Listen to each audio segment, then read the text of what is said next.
เจ้าคนเมียมากินฝนมากใหม่ดอกมันอ่อนไม่คนมานี่ทั้งผัวมากฝ่าฝูงสังหวานกับตรงหัวดอกมันเสียงกันเมมาถึงแล้ว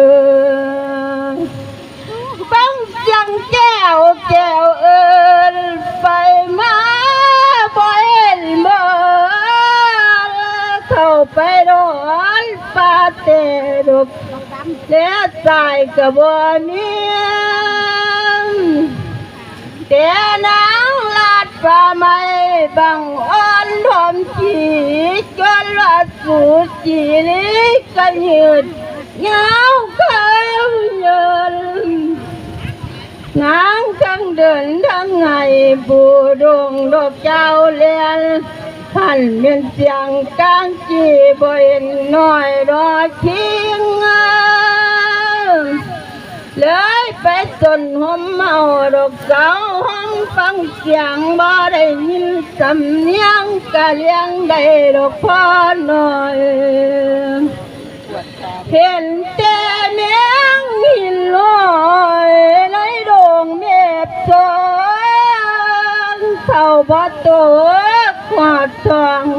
พนางนองได้อ่อนแห้งจนเวลาสิแจงผนังตาวาสมหลังจะเป็นลมใจก็มีไอ้มึนยืนเกิน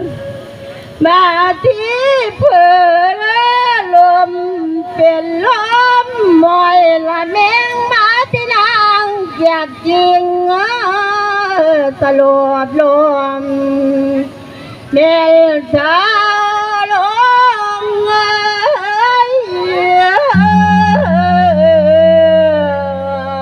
โอ้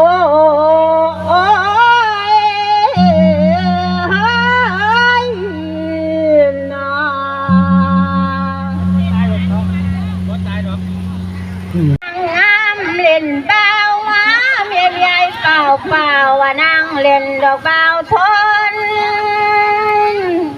นางว่ามีใจเดียวกับมาคู่ของลูกนางคิดต่อตั้งละผัวแก้วดอกผู้เดียว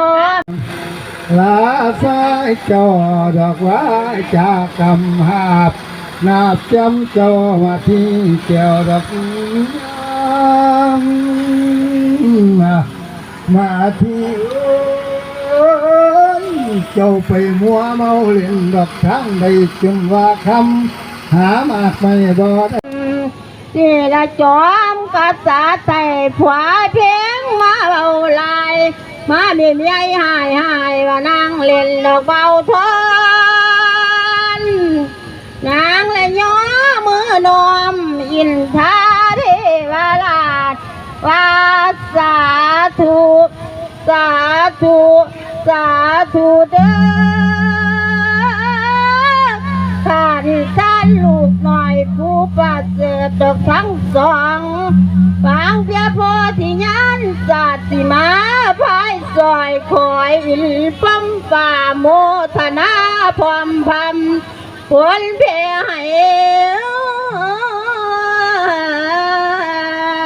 ทิ้งอ่องแห่งนี้